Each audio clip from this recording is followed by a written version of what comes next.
नमस्कार, आपण पाहत आहात पुणे लाईव्ह न्यूज. पाहुयात आज दिवसभरातील ठळक घडामोडी. निघोजे तालुका खेड हद्दीत मोई निघोजे रोड येथे सोमवारी दिनांक 14 एप्रिल रोजी दुपारच्या वेळी भंगार मालाचे दुकान आणि गोदामाला अचानक मोठ्या प्रमाणावर आग लागली. घटनास्थळी महाळुंगे एमआयडीसी पोलीस ठाण्याचे अधिकारी, अग्निशमन बंब, परिसरातील पाण्याचे टँकर्स यांच्या मदतीने आगीवर नियंत्रण मिळवण्याचे प्रयत्न सुरू होते. चाकण एमआयडीसी अग्निशामक, पिंपरी चिंचवड महानगरपालिका अग्निशामक, चाकण नगर परिषद, आळंदी नगर परिषद परिसरातील पाण्याचे टँकर यांच्या वतीने आगीवर नियंत्रण मिळवण्याचे काम सुरू आहे. महाळुंगे एमआयडीसी पोलीस ठाण्याच्या हद्दीतील गेल्या महिन्यातील चौथी भंगार दुकानाला आगीची घटना घडली आहे. दररोज आग लागण्याच्या घटनांमुळे परिसरातील नागरिक भयभीत झाले आहेत. चाकण एमआयडीसी अग्निशामक दलाच्या अधिकाऱ्यांनी स्थानिक प्रशासनाने याबाबत कायमस्वरूपी त्वरित उपाययोजना करण्याची मागणी ग्रामस्थांनी केली आहे. गेल्या 4 महिन्यांपूर्वी चिखली कुदळवाडी, पिंपरी चिंचवड महापालिका हद्दीत अनधिकृत भंगार दुकाने अतिक्रमण कारवाईमध्ये पाडण्यात आली. ती भंगार मालाची दुकाने मोई, निघोजे, कुरोळी, खराबवाडी, महाळुंगे आणि खालुंब्रे लगत असणाऱ्या खेड तालुक्यातील विविध गावाच्या भागात सुरू झाली आहेत. याच परिसरात आग लागण्याच्या घटना मोठ्या प्रमाणात सुरू आहेत. पोलिसांच्या अंमली पदार्थ विरोधी पथकानं चरोली भागात कुख्यात गुन्हेगार भरत दशरथ वाघमारे वय वर्ष 39 याला 5,33,900 रुपये किमतीचा 9 किलो 478 ग्रॅम गांजासह आळंदी भागातून रंगेहात अटक केली आहे. पीएसआय विक्रम गायकवाड, पोलीस अंमलदार किशोर परदेशी, मयूर वाडकर, गणेश करपे, विजय दौंडकर, निखिल वरपे आणि रमेश करकरे यांनी कारवाई करून आरोपीला अटक केली आहे. आळंदी पोलीस स्टेशनच्या तपास पथकाने मालमत्ता चोरीच्या गुन्ह्यांविरोधात मोठी कारवाई करत सराईत चोर दत्तात्रय विठ्ठल भोसले वय वर्ष 44 राहणार दिघी, मूळ राहणार अक्कलकोट, जिल्हा सोलापूर याला चिंबळी येथून अटक केली. त्याच्याकडून 4 लाख रुपये किमतीच्या 24 रिचार्जेबल एटीएम बॅटऱ्या जप्त करण्यात आल्या आहेत. या कारवाईने आळंदी, चाकण आणि महाळुंगे एमआयडीसी पोलीस स्टेशन हद्दीतील अनेक चोरीचे गुन्हे उघडकीस आले आहेत. आळंदी पोलीस स्टेशन येथे दाखल गुन्ह्यांतर्गत चोरी गेलेल्या बॅटऱ्यांचा शोध घेताना तपास पथकाने चिंबळी, मोशी आणि दिघी परिसरातील सीसीटीव्ही फुटेज तपासले. 12 एप्रिल रोजी माहिती मिळाली की चिंबळी फाटा येथे बर्गे वस्तीतील हिताची एटीएम मधील बॅटरी चोरी करणारा संशयित व्यक्ती बॅटरी विकण्यासाठी आला आहे. तपास पथकाने तातडीने चिंबळी फाटा येथे सापळा रचून दत्तात्रय भोसले याला ताब्यात घेतले. त्याची सखोल चौकशी केली असता त्याने 6 एप्रिल रोजी बर्गेवस्ती येथील हिताची एटीएम मधून 3 बॅटऱ्या चोरल्याची कबुली दिली. पुढील तपासात त्याच्याकडून आळंदी, चाकण आणि महाळुंगे एमआयडीसी पोलीस स्टेशन हद्दीतील एकूण 24 बॅटऱ्या जप्त करण्यात आल्या आहेत. यामध्ये आळंदी येथील 3 बॅटरी किंमत 50,000 रुपये, चाकण येथील 3 बॅटरी किंमत 50,000 रुपये आणि महाळुंगे येथील 18 बॅटरी किंमत 3 लाख रुपये यांचा समावेश आहे. या कारवाईने 3 पोलीस स्टेशन हद्दीतील चोरींचे गुन्हे उघडकीस आले आहेत. मांजरेवाडी येथील हत्या प्रकरणात अल्पवयीन मुलीचा खून करण्यात आल्याच्या घटनेतील आरोपीकडे पोलिसांनी कसून चौकशी सुरू केली असल्याचं समजतंय. संबंधित मुलीवर अत्याचार झाले होते का याचा पोलिसांकडून तपास सुरू आहे. मांजरेवाडी धर्म तालुका खेड येथे महाविद्यालयाने अल्पवयीन मुलीचा खून करण्यात आला. तिचा मृतदेह भीमा नदीच्या पात्रात शनिवारी दिनांक 12 एप्रिल 2025 रोजी दुपारी मिळून आला होता. या गंभीर घटनेबाबत आरोपी नवनाथ कैलास मांजरे वय वर्ष 29 राहणार मांजरेवाडी धर्म तालुका खेड या नराधमाला पोलिसांनी अटक केली आहे. खेड न्यायालयानं या आरोपीस 8 दिवसांची पोलीस कोठडी सुनावली आहे. आरोपीनं पीडित मुलीवर अतिप्रसंग करण्याचा प्रयत्न केला, मात्र पीडितेने नकार दिल्यानं आरोपीनं पीडित मुलीच्या डोक्यात शेतातील दगड उचलून टाकला. तिचा मृतदेह शेतालगतच असणाऱ्या भीमा नदीच्या पात्रात 150 फूट ओढत नेऊन टाकला अशी आरोपीनं कबुली दिली असल्याची माहिती खेड पोलिसांनी दिली आहे. आता या घटनेतील नेमके आणखीन वास्तव काय असा प्रश्न निर्माण झालाय. दरम्यान मुलीवर लैंगिक अत्याचार झाले होते का याबाबत डॉक्टरांकडून पीएम रिपोर्ट येणं बाकी असून आरोपी उलटसुलट उत्तरं देत आहेत. याचा कसून तपास सुरू आहे. 2 दिवसात सत्य बाहेर येईलच. यासाठी आरोपीला 8 दिवसांची पोलीस कोठडी न्यायालयाने दिली असल्याचं खेड पोलिसांनी सांगितलंय. यातील नराधम आरोपीला कठोर शासन व्हावं अशी तालुक्यातील जनतेची मागणी आहे. यासाठी काही संघटनांनी आंदोलनाचा पवित्राही घेतलाय. चाकण पोलिसांनी पिंपरी खुर्द गावाच्या हद्दीत भीमा नदीच्या कडेला झुडपाजवळ असलेल्या एका मोठ्या दारू भट्टीवर कारवाई करत 6 लाख रुपयांचा मुद्देमाल नष्ट केलाय. या ठिकाणी एका 50 वर्ष महिलेसह तिचा मुलगा विशाल रघु कुंभार वय वर्ष 22 दोघेही राहणार रोहकल रोड शेळी बाजार चाकण यांच्यावर गुन्हा दाखल केलाय। हातभट्टी दारू तयार करण्यासाठीचे रसायन खूप मोठ्या प्रमाणावर या ठिकाणी रपत ठेवलं होतं। याबाबतची खात्रीशीर माहिती मिळाल्यानंतर चाकण पोलिसांनी सदर ठिकाणी जाऊन सकाळी 9च्या सुमारास धडक कारवाई केली असल्याची माहिती चाकण पोलीस ठाण्याचे वरिष्ठ पोलीस निरीक्षक प्रमोद वाघ यांनी दिली आहे। खेड तालुक्यात अवकाळी पावसाने धुमाकूळ घातलाय। प्रचंड उष्मामुळे हैराण झालेल्यांना अवकाळी पावसामुळे दिलासा मिळाला असला तरी शेतकऱ्यांचे मात्र यामुळे नुकसान झाल्याच्या अनेक तक्रारी खेड तालुक्यातील शेतकरी करत आहेत। गारपीटग्रस्त गावांची खासदार अमोल कोल्हे यांच्याकडून पाहणी करण्यात आली असून पिकांच्या नुकसानीचे तातडीने पंचनामे करून विशेष पॅकेज देण्याची मागणी त्यांनी केली आहे। शिरूर लोकसभा मतदारसंघात 23 गावांमध्ये गारपीट आणि अतिवृष्टीमुळे झालेल्या नुकसानीची खासदार डॉक्टर अमोल कोल्हे यांनी पाहणी केली। तसेच तातडीने पंचनामे करून बाधित शेतकऱ्यांना नुकसान भरपाईसाठी विशेष पॅकेज देण्याची मागणी केली। अजून गारा आहेत लोकांच्याकडे आणि कांदा आणि बाकी मिरची टोमॅटो। पुणे जिल्ह्यातील सर्व जिल्हा परिषद शाळांमध्ये लवकरच शिक्षकांसाठी बायोमेट्रिक हजेरी प्रणाली लागू करण्यात येणार आहे। या उपक्रमाची सुरुवात प्रायोगिक तत्वावर खेड तालुक्यातून होणार असून पुढील एका महिन्यात तेथील 402 शाळांमध्ये आवश्यक यंत्रणा कार्यान्वित केली जाईल। या प्रणालीद्वारे शिक्षकांची उपस्थिती अधिक काटेकोरपणे नोंदवली जाणार आहे। तसेच जिल्ह्यातील प्राथमिक आरोग्य केंद्रातील अधिकारी आणि कर्मचाऱ्यांची हजेरी ही बायोमेट्रिक पद्धतीने घेण्याचा निर्णय घेण्यात आला आहे। शिक्षक वेळेवर उपस्थित राहावेत आणि अनुपस्थितीचे प्रमाण कमी व्हावे यासाठी ही पद्धत उपयुक्त ठरेल असा विश्वास जिल्हा परिषद प्रशासनाने व्यक्त केलाय। शिक्षणाच्या गुणवत्तेवर परिणाम होत असल्याच्या पार्श्वभूमीवर हा निर्णय घेण्यात आलाय। काही शाळांमध्ये शिक्षक उशिरा पोहोचत असल्याने विद्यार्थ्यांना प्रतीक्षा करावी लागत होती। त्यामुळे बायोमेट्रिक प्रणालीमुळे शाळेचे वातावरण शिस्तबद्ध होईल असे प्रशासनाचे मत आहे। यासाठी जिल्हा परिषदेच्या अर्थसंकल्पातून निधी उपलब्ध करून देण्यात आला असून जिल्हा वार्षिक योजना आणि CSR निधीच्या माध्यमातूनही यंत्रणा उभारली जाणार आहे। गजानन पाटील, मुख्य कार्यकारी अधिकारी, जिल्हा परिषद जिल्ह्यातील सर्व शाळांमध्ये बायोमेट्रिक प्रणाली राबवली जाणार आहे। त्यासाठी शिक्षक संघटनांची बैठकही पार पडली आहे। खेड तालुक्यातून या यंत्रणेची प्रायोगिक अंमलबजावणी करत असून पुढील महिन्यात ती पूर्ण करण्याच्या सूचना देण्यात आल्या आहेत। काळेची वाडी तालुका खेड येथे अखंड हरिनाम सप्ताहाचे आयोजन करण्यात आले होते। कीर्तन सोहळा, हरिनाम, जागर, भजनाच्या माध्यमातून समस्त ग्रामस्थ मंडळी पाडळी काळेची वाडी येथे आयोजन करण्यात आले होते। पाडळी काळेची वाडी अखंड हरिनाम सप्ताहाची 45 वर्षांची परंपरा।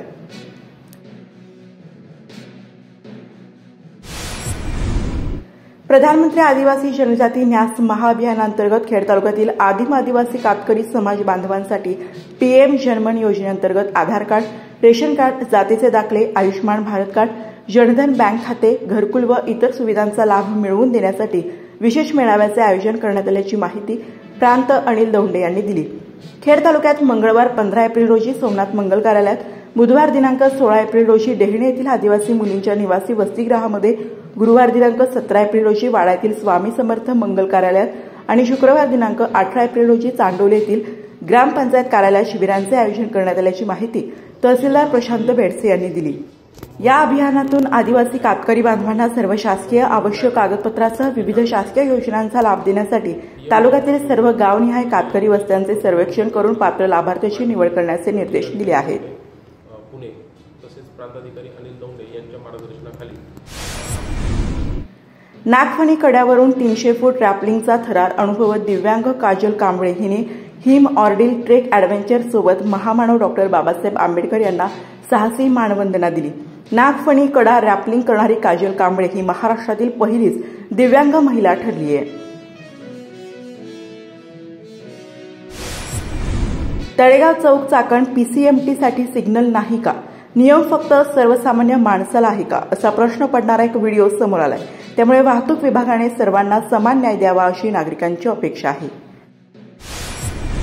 भारतरत्न डॉक्टर बाबासाहेब आंबेडकर यांच्या जयंतीनिमित्ताने राजगुरुनगर या ठिकाणी विविध संस्था, संघटना, राजकीय पक्ष पदाधिकारी आणि शासकीय अधिकाऱ्यांच्या उपस्थितीमध्ये महामानवाला अभिवादन करण्यात आले। चाकण आळंदी भागात देखील विविध कार्यक्रमांचे आणि मिरवणुकांचे आयोजन करण्यात आले होते। महामानव डॉक्टर बाबासाहेब आंबेडकर यांच्या जयंतीच्या निमित्ताने राजगुरुनगर या ठिकाणी एसटी बस स्थानकासमोरील भारतरत्न डॉक्टर बाबासाहेब आंबेडकर यांच्या पुतळ्यास खेडचे आमदार बाबाजी काळे यांच्या हस्ते पुष्पहार घालून अभिवादन करण्यात आले। अभिवादन समयी पुणे जिल्हा भीमशक्ती संघटना अध्यक्ष विजय डोळस, समता परिषदेचे जिल्हाध्यक्ष शांताराम घुमटकर, उपविभागीय अधिकारी अनिल दौंडे, तहसीलदार प्रशांत बेडसे, अशोक कडलक, पी.के. पवार, जिल्हा काँग्रेस प्रवक्ते निलेश गडपाटील, अशोक गोतारणे, अमोल घोगरे, संतोष जाधव, महेंद्र दुधवडे यांच्यासह मोठ्या संख्येने भीमसैनिक उपस्थित होते। यावेळी खेड पोलिसांच्या वतीने भारतरत्न डॉक्टर बाबासाहेब आंबेडकर यांना मानवंदना देण्यात आली। खेड तालुक्यात राजगुरुनगर, आळंदी नगर परिषदा, एमआयडीसी मधील काही कंपन्या, कामगार संघटना, खेड पंचायत समिती, प्रांत कार्यालय, अतिरिक्त जिल्हा सत्र न्यायालय, तालुक्यातील महाविद्यालय, माध्यमिक आणि प्राथमिक शाळा, ग्रामपंचायती, संस्था, संघटना कार्यालय, शासकीय कार्यालय या ठिकाणी भारतरत्न डॉक्टर बाबासाहेब आंबेडकर यांना अभिवादन करण्यात आले। चाकण नगर परिषदेत डॉक्टर बाबासाहेब आंबेडकर यांची प्रतिमा पूजन करण्यास आलेल्या नागरिकांना पालिका बंद असल्याचा अनुभव आला। दरम्यान संपूर्ण खेड तालुक्यातील विविध गावांतून अनुयायी मोठ्या प्रमाणात दाखल झाल्याने मिरवणुकांमध्ये विराट जनसागर लोटला होता।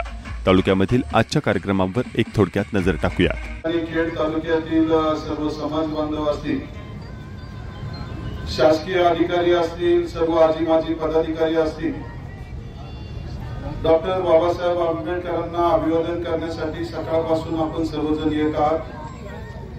अशाच पद्धतीनं खेड तालुक्याच्या वतीनं आमदार या नात्यानं मी सुद्धा या ठिकाणी अभिवादन केलेलं आहे आणि त्या निमित्तानं, या अभिवादन सोहळ्याच्या निमित्तानं, जयंतीच्या निमित्तानं उपस्थित असणारे राजगुरुनगर शहराचे माजी सरपंच आदरणीय शांताराम बापू घुमटकर असतील आणि उपस्थित सर्व मान्यवर मंडळी, पत्रकार मंडळी आणि सर्व या क्षेत्रातील आजी माजी पदाधिकारी, आपण सर्वजण या ठिकाणी उपस्थित झालेला आहात। भारतरत्न डॉक्टर बाबासाहेब आंबेडकर यांचे विचार घेऊन खऱ्या अर्थानं या ठिकाणी संविधानाच्या माध्यमातून आपला देश एका चांगल्या दिशेनं या ठिकाणी वाटचाल करत आहे आणि बाबासाहेबांचे विचार हे सर्वांना पटणारे असल्यामुळं आपण सर्व मंडळी त्या विचारांची वाटचाल करत आपल्या दिनानुक्रमामध्ये मग प्रशासकीय काम असेल किंवा सामाजिक काम असेल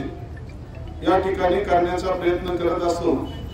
आणि आताच कैलासराव मुसळे सरांनी सांगितल्यानुसार या प्रशासनामध्ये किंवा देशामध्ये डॉक्टर बाबासाहेब आंबेडकरांनी इतका धाक आजपर्यंत कुणाचाच निर्माण झाला नाही आणि असं एक आदर्श व्यक्तिमत्व आपल्या देशामध्ये घडून गेलं असताना आज आपण सर्व मंडळी त्यांच्या विचारावर चालत असताना माझ्यासारखा कार्यकर्ता सुद्धा सामाजिक क्षेत्रामध्ये, राजकीय क्षेत्रामध्ये काम करत असताना बाबासाहेबांचे विचार बरोबर घेऊन सर्व जाती धर्माच्या लोकांना बरोबर घेऊन चालण्याचे काम या ठिकाणी करत आहे आणि त्या दृष्टिकोनातून खऱ्या अर्थानं आपला हा जो पुतळा आहे आणि हा परिसर आहे, काही दिवसापूर्वी नगरपालिकेच्या माध्यमातून या ठिकाणी मोठ्या प्रमाणामध्ये निधी येऊन या संरक्षण भिंती असेल किंवा ग्रिलचं काम असेल किंवा चौतारा असेल याचं काम झालं। कालांतरानं पुतळ्याचा प्रश्न या ठिकाणी आपल्या समितीने उभा केला आणि समितीचं असं एक म्हणणं आहे की या ठिकाणी पूर्णाकृती असा मोठा बाबासाहेबांचा पुतळा उभा राहावा। आपण त्यासाठी नियोजन केल्याच्या नंतर निश्चित सर्वांना बरोबर घेऊन कडलक साहेब आहेत, पी.के. साहेब आहेत, पवार साहेब आहेत, आपणा सर्व मंडळी या ठिकाणी सर्वांना बरोबर घेऊन एक चांगल्या पद्धतीचा पुतळा करण्याचे नियोजन आपण सर्वजण मिळून करू आणि त्या माध्यमातून खऱ्या अर्थानं समोर सुद्धा आपले हुतात्मा शिवरामारी राजगुरू असतील, भगतसिंग असतील, सुखदेव असतील, या हुतात्म्यांचं सुद्धा अभिवादन आपण प्रत्येक दिवशी आणि प्रत्येक कार्यक्रमाला या ठिकाणी करत असतो। अशा एका आगळ्या वेगळ्या आणि जयंतीच्या कार्यक्रमाच्या निमित्तानं आज आपण आलेलो असताना सर्वांना या ठिकाणी शुभेच्छा देतो आणि आपल्या सर्वांच्या माध्यमातून चालू असलेला हा जयंती सोहळा अशाच पद्धतीनं सायंकाळपर्यंत शांततेमध्ये पार पडेल। सर्व पोलीस बांधव सुद्धा या ठिकाणी सहकार्य करत आहे, त्यांनाही धन्यवाद देतो, पत्रकारांनाही धन्यवाद देतो आणि थांबतो। जय भीम, रामकृष्ण हरी। परंतु बाबासाहेब आंबेडकरांचे जे विचार देशाला दिले, संविधान निर्माण केलं, त्यावरती आज जग चालतंय. देश तर चालतो परंतु जग चालतंय. ज्यांनी माणसाला मला सोडून जगण्याचा अधिकार पार केला ते विश्ववंदनीय भारतीय राज्यघटनेचे शिल्पकार प्रमुख डॉक्टर बाबासाहेब आंबेडकर. या देशामध्ये बहुजनांच्या जयंतीचे राजे छत्रपती शिवाजी महाराज, क्रांतिसूर्य महात्मा ज्योतिबा फुले, आरक्षणाचे खऱ्या अर्थाचे जनक लोकराजे छत्रपती शाहू महाराज आणि साहित्यरत्न लोकशाहीर अण्णाभाऊ साठे सर्व पुरुषांच्या पवित्र अशा विचारांना कोटी कोटी प्रणाम करून आज महामानव युथ प्रवर्तक डॉक्टर बाबासाहेब आंबेडकर यांच्या जयंतीच्या 134व्या जयंतीच्या कार्यक्रमाच्या निमित्ताने आपण सर्वच मान्यवर मंडळी या कार्यक्रमाला उपस्थित झाला. प्रथमतः आपल्या सर्वांचे मनपूर्वक हार्दिक अभिनंदन करू. आपल्या सर्वांना डॉक्टर बाबासाहेब आंबेडकरांच्या जयंतीच्या कार्यक्रमाच्या निमित्ताने आपण सर्वांना मनपूर्वक हार्दिक शुभेच्छा व्यक्त करतो. डॉक्टर बाबासाहेब आंबेडकरांच्या बाबतीत आपण काय सांगणार? ज्या डॉक्टर बाबासाहेब आंबेडकरांची जयंती युनायटेड नेशनने 167 देशांमध्ये आज जयंती महोत्सव सोहळा साजरा होतो. संपूर्ण जगामध्ये ज्या डॉक्टर बाबासाहेब आंबेडकरांचे एवढे पुतळे आहेत आणि एवढी नावं आहेत की विचारता सोय नाही. त्या डॉक्टर बाबासाहेब आंबेडकरांचा आज जयंती महोत्सव सोहळा, ज्या डॉक्टर बाबासाहेब आंबेडकरांनी वर्गाच्या बाहेर बसून शिक्षण घेतलंय, आज त्या डॉक्टर बाबासाहेब आंबेडकरांच्या पुस्तकावर संपूर्ण हा देश चालू झालेला आहे. ते डॉक्टर बाबासाहेब आंबेडकर आहे. हा जल्लोष हा फक्त एका भारत देशामध्ये नाही, अनेक देशांमध्ये हा जल्लोष जयंतीचा सोहळा साजरा होत आहे. ते डॉक्टर बाबासाहेब आंबेडकर आहे. ज्या डॉक्टर बाबासाहेब आंबेडकरांनी बाकीला महत्व त्या पुस्तकाला महत्व दिलं, डॉक्टर बाबासाहेब आंबेडकरांनी हातातून खाली ठेवले आणि पुस्तक हातामध्ये घेतलं, ते डॉक्टर बाबासाहेब आंबेडकर आहे. युगानुयुगे ज्या अस्पृश्य जातीला जो गुलामगिरीचा छळ सहन करावा लागला, त्या डॉक्टर बाबासाहेब आंबेडकरांनी खऱ्या अर्थानं आपल्याला स्वातंत्र्य मिळवून दिलं आहे. आणि शिक्षणाची ज्ञानगंगा शेवटच्या घटकापर्यंत पोहोचल्यामुळे आज खरं वाटतं आज आपण तुम्ही आम्ही इतके सक्षम झालो आहोत की आज आपली मुलं शिकतायत, पळवतायत. आज खरं असेल सगळे जे काही कार्य आहे ते डॉक्टर बाबासाहेब आंबेडकरांच्या कार्यामुळे आहे. मी अधिक प्रवर्ण घेता आपल्या सर्वांचे मनपूर्वक हार्दिक आभार मानून आपल्या सर्वांना पुनश्च. खेड तालुक्यातील कुरकुंडी गावच्या सरपंचपदी नितीन चिंधू भोकसे यांची बिनविरोध निवड झाली आहे. ग्रामस्थांनी त्यांच्या बिनविरोध निवडीबद्दल आनंद व्यक्त करत गुलाल आणि भंडाऱ्याची उधळण केली. माजी सरपंच गणेश काळे यांनी सरपंच पदाचा राजीनामा दिल्याने हे पद रिक्त झाले होते. गावच्या सरपंचपदी माझी नेमणूक झाली. सर्व सदस्य ग्रामस्थ बहुसंख्येने उपस्थित होते आणि सदैव कुरकुंडी गावच्या विकासासाठी मी कटिबद्ध राहील असे मी शब्द देतो. आज या ठिकाणी कुरकुंडी गावच्या सरपंचपदी आमचे ज्येष्ठ चिरंजीव नितीन शेठ चिंधू भोकसे यांची या ठिकाणी बहुमताने या ठिकाणी निवड झालेली आहे. आणि त्या निवडीमुळं खऱ्या अर्थानं एक आदर्श आणि एक जबाबदार नेतृत्व आणि आमच्या कुरकुंडी गावच्या सर्वांगीण विकासाकडे नेणारं नेतृत्व या ठिकाणी कुरकुंडी गावाला लाभलं आहे. नमस्कार, आपण पाहत आहात पुणे लाईव्ह न्यूज.